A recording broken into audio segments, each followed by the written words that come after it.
Yeah, we're back at the gym, bringing you a complete upper body hypertrophy workout. Everything is supersetted, push, pull, try it out, let me know how you like it. So, we're starting off with the low incline Smith machine bench press. Why the Smith? Because it's more stable. I can exert maximum force for my lagging upper chest. Plus, I'm not going to go to a gym to use an inferior power rack when I got my Hydro rack at home. Not to mention the fact that the incline benches are preset way too high, being 45-60 degrees. I want it low. Then, we do the chest-supported machine row, which has rotating cable-like D-handles with a diverging component, allowing me to fully stretch and squeeze my back. By far, the best rowing machine in this gym. I'll take this over hammer strength any day. Then for the incline, you can see I'm getting a full range of motion. No half-repping over here. As long as you don't excessively widen that grip, you'll be good. Now, in terms of where to set it, it's all relative to the individual. I find that if I bring it higher up near the clavicle, it hurts my shoulders. I'm not here to do a guillotine press. Do what's comfortable. Also, there's nothing wrong with locking out your elbows. Even though there's no squeeze at the top, the proximity to failure is what matters. Now, even though I was further than expected, I will compensate later by going even heavier on the additional presses. Probably should have done 275, but it is what it is. Now, last set of the rows. You see I'm already getting a pump and the back separation is kicking in. Also notice the lever-like design. At the bottom, the plates are close to the ground, and towards the top, they're rather vertical. This emphasizes the lengthened position, aka the most hypertrophic portion of the lift, and that's why I can grind to this extent. Great introduction to fry your back. Now for the second superset, we have the decline converging hammer strength press.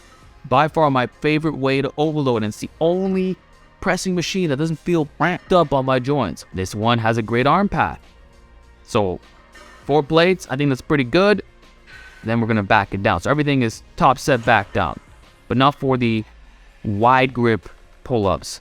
I'm not going to the extreme ends because this bar is already wide enough, but you can still see the hands are diagonal. So you always have to look at your forearms in space, not the absolute grip. It's not universal. Every gym has different implements. So here I'm doing actually more than my body weight, full range of motion, chest to bar. And then as I get closer to failure, obviously it'll just be to around the clavicle or slightly below the chin. But I do want full range of motion to fully squeeze my back. And the same goes for this hammer strength. I'm going to the limits of this machine and I want to lock out, especially to get that squeeze on the chest. This is not something where you want to do little lengthened partials in the bottom. The whole point is to bring the arm across the body, humeral adduction. Then for the final set of pull downs, notice how everything is 2 sets for this workout. This is how I can drive in more exercise selection while keeping the intensity high.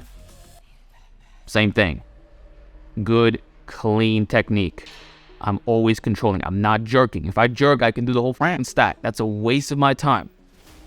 A lot of you guys got to drop your ego just like I did. This is when my gains got to the next level. And I just keep getting more yoked year after year. So do lat pull downs properly and know that this is a great substitute to the wide grip pull-ups that I often show.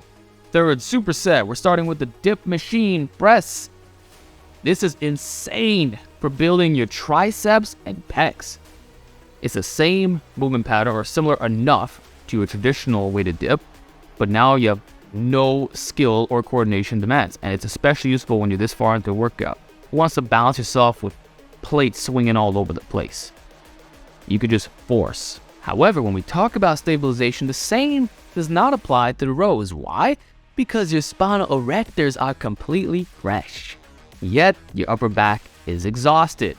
So now you don't have to go that heavy, yet 100% of the time, that's what's going to fail. So this is how you be smart. You don't eliminate bent over rows. And with the classic old school T-bar row, you're gonna get so freaking thick. And check out these dips, full ROM for the machine.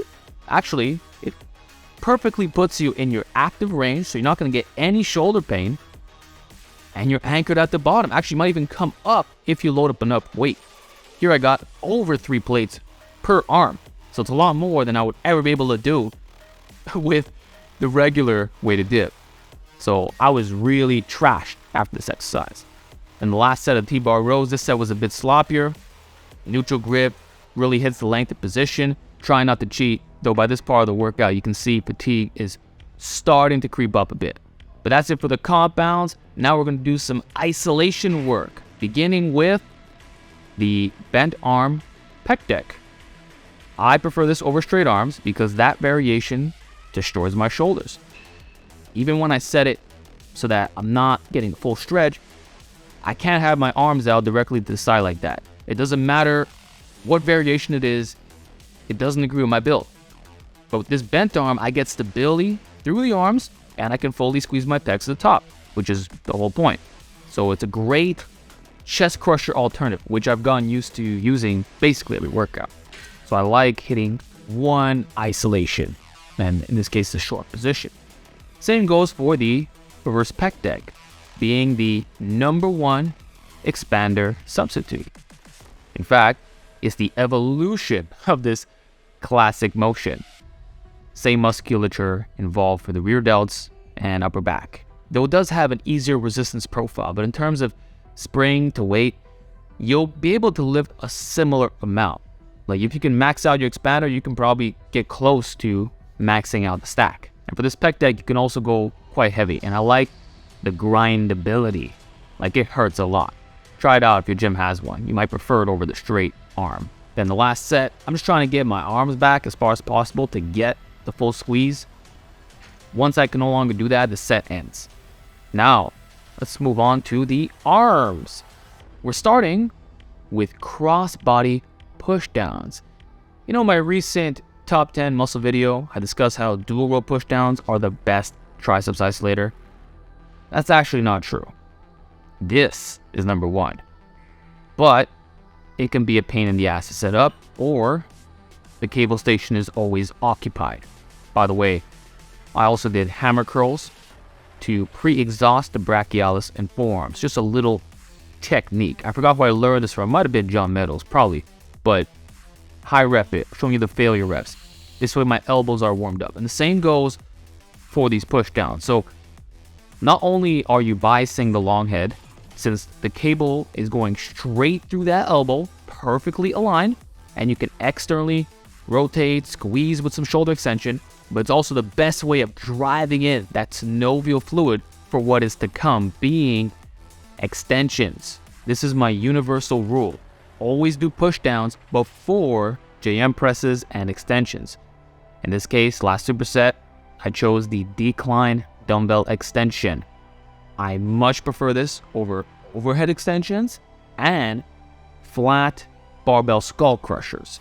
If you've ever had elbow problems, switch your dumbbells. It's the easiest fix in the world. And then the decline angle puts you in that sweet spot where you're really demolishing the long head. But you also have maximum stability from the pads.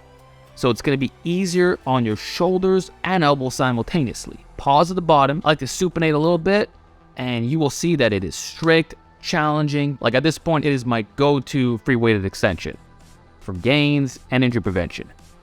And for biceps, I've been talking about this recently, but I don't do incline dumbbell curls anymore, though you can technically argue this is an incline. I'm not fully upright, but you know, I'm just doing this to focus on the most productive mid-range. And I'm trying to keep my arms in supination the whole time while featuring some external rotation to get some long head biasing action. That's the lagging part of my biceps.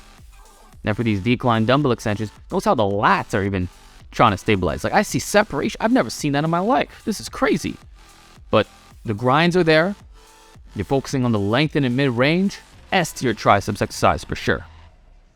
Last set of curls. Trying to keep the form strict. See how the arms are out. Get a full range of motion. And try to not raise your elbows so much. That could happen on your final repetition. Like it's only normal as you approach failure.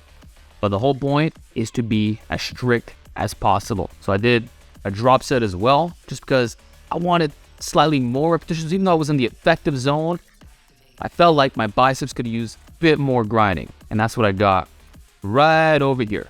So if you feel like you didn't give it your all on former sets, just add one more. Burn it out, you'll be good to go. Then the last exercise, we do lateral raises. Grab the 30s, which I thought would be easy because I normally do 35s at home, and it felt rather heavy. I guess I was completely exhausted. Plus the gym was closing, so I really had to rush these. Low rest intervals, in and out, you know? Notice how I'm leaning forward a bit and lifting in the scapular plane. So it kind of looks like a Y raise. My arms are not directly out to the side, which would actually hit your traps a bit more. Rather, they're at a slight angle. And that lean forward takes out a bit of the front delts and makes the exercise even more difficult. So you can see the side delt activation, the separation as well. This cut is really going well. And I'm gonna need that 3D pop for when I compete. So that's it, guys. I hope you enjoyed this workout. I'll see you in the next one.